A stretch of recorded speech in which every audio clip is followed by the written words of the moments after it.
amount of time that those of us who are on the panel have spent learning about flood insurance and the new rules and whatnot is pretty extensive. There's a lot of information to know. Clearly, we're not here to make all of you experts on the way that floodplain maps are drawn or the way that flood insurance works or the specifics of everything that goes into an elevation certificate. But we do want to scratch the surface for you so that you as real estate professionals understand where things are going in this kind of crazy world of flood.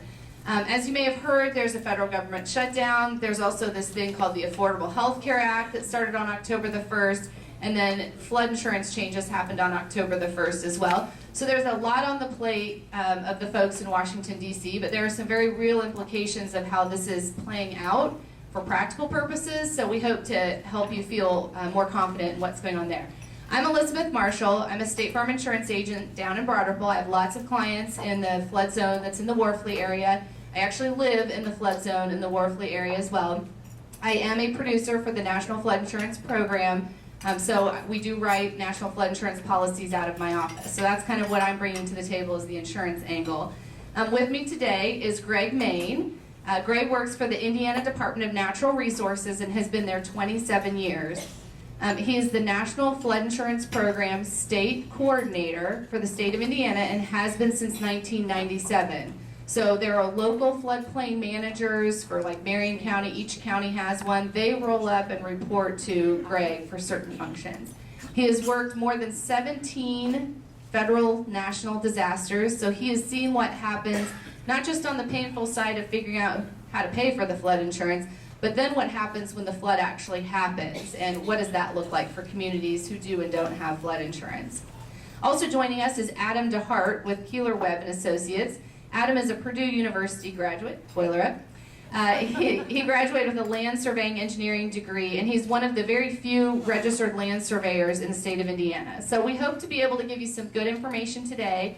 I would ask that you hold questions until the end so that we can get through each of the 3 sections, and then we hope to have plenty of time to answer your questions. We also have given you a handout that you can make notes on that have the key points from the presentation, and our contact information is on the bottom of that. So if we're not able to get to your question today, we'll stick around for a little while afterwards, and you can always contact us individually with other questions that you may have. Sound good? Awesome. Well, we're going to get started with Greg's section of the presentation.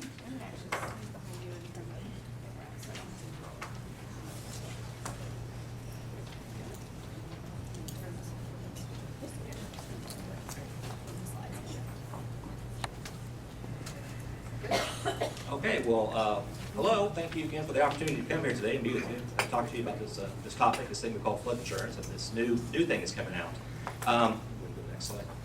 So kind of jump in. What I have here are a few slides from a presentation I actually did last month, trying to roll out information about the MIBOR Waters Act and to local floodplain administrators, the folks who help do the National Flood Insurance Program.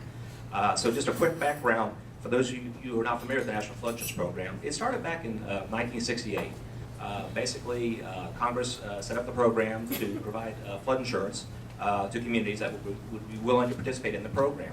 And so how the program works is a voluntary program, number one. A community agrees to make the application, and more importantly, they adopt local floodplain regulations so that any new things that are going in the floodplain will, we hope, go in a correct manner to reduce flood losses and then over time reduce the general flood risk in the community. By doing that, anyone in that community can get flood insurance, and that's a real key factor when it comes to getting your loans and things of that nature.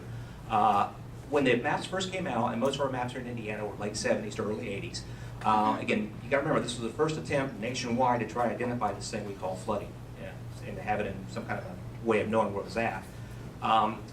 There was obviously a lot of structures out there that were built prior to the maps coming out and this program coming up. Those structures basically are what we call pre-firm structures, and I'll get more into that in a little bit. So the bottom line was the program started in 68, it's been around for a while. Most of our communities here in Indiana, over 400 in fact, participate in the program. So basically the program ran along, and we've had this stock of what we call pre-firm structures, or structures that are out there that were again built prior to the program. And they, because they were built prior to the program, they were in essence getting a grandfathering or a subsidized rate on their structures. Okay? That's a lot of the stock we have here in Indiana falls under that. Well, obviously we've had a lot of disasters through the years, everything from hurricanes to the floods in Colorado, you name it. And Indiana's been not, we've been part of that too. So in 2012, basically, in looking at the program being the National Flood Insurance Program, we're running in the red. So Congress decided to step in and say, okay, we need to start looking at the true risk structures that are in these known flood hazard areas. So in 2012, they passed legislation to try to address that. Okay, so that is what is known as the Big Waters Act 2012, or BW2. And in a nutshell, what it's doing is it's going to try to more accurately reflect the risk to structures that are out there in the floodplain. The hope was that it would try to make the National Flood Insurance Program more sustainable, more back in the black, quite frankly, to where it's at right now. So what do we expect out of this? Well, again, lots is just now hitting here in October, but in general, rates are going to be increasing, particularly on these older structures that are out there that we're getting that subsidized rate. How's it going to affect things? Primarily, it's going to trigger from the buying and selling of property, or if a flood insurance policy was to lapse. Those are going to be the kind of big triggers, and I'll get more into that in just a minute. Okay, so the rates, again, why are they doing it? Trying to be more accurate about the risk to these structures in the floodplain. Primarily, what's going to affect primarily are the non-primary residential structures that are going to get hit now. The secondary home market, in other words, is going to be getting rated as to the peril. In addition, if you sell a flood insurance policy after July 6, 2012, and that's a very important date for one of these older structures, it's going to be rated at its true risk at a much higher rate. And we'll have some examples of that, I believe, later, so you can see the impact or the adjustment of what that means. Other subsidy rates, they're going to be eliminated over time. We're going to be, again, if it's a situation where it's a repetitive loss structure, which means the structures have multiple floods and have multiple claims in the program, those are going to be brought up to real world rates based on the peril.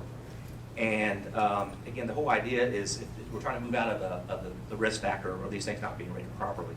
The fourth trigger on the bottom there is talking about, and this is going to roll out more in 2014. FEMA's still trying to figure this part out, quite frankly. But when new flood maps come online for communities, and we'll talk about that here in just a second, when those come out, then there's the potential that the discounts or the grandfather will be phased out, again, for these new structures. Okay? So again, this is just kind of a quick overview of what's coming.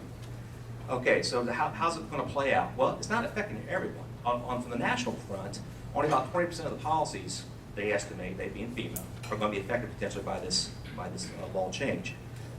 Here in Indiana, and we're what's called Region 5, the Midwest states, because of the age of our structures we have out there, it's more like in the 50% range that potentially be impacted.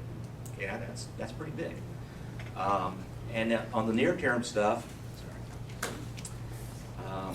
the big three, as far as subsidized policy owners that will see this 25% increase or increments until they actually hit full rate, are going to, again, be the non-primary residences, the severe repetitive loss structures that I mentioned earlier, and then businesses are the three that are going to be impacted right now. Okay. So now, who won't be affected by that? Okay, owners of a primary residence in the special flood hazard area that already have basically a flood insurance policy in place. Okay, they'll be able to maintain that rate, that subsidized rate, unless they hit one of these triggers. Okay, and this is why I think it really would hit home for you guys on this. That is, if the property is sold, if the policy is allowed to lapse, if it's, again, a severe or repetitive flooding situation, or if they purchase a new policy after that July 6, 2002 trigger that I mentioned earlier. And then the last one has to do with getting the actual elevation certificate and getting an actuarial that can be rated that way. So,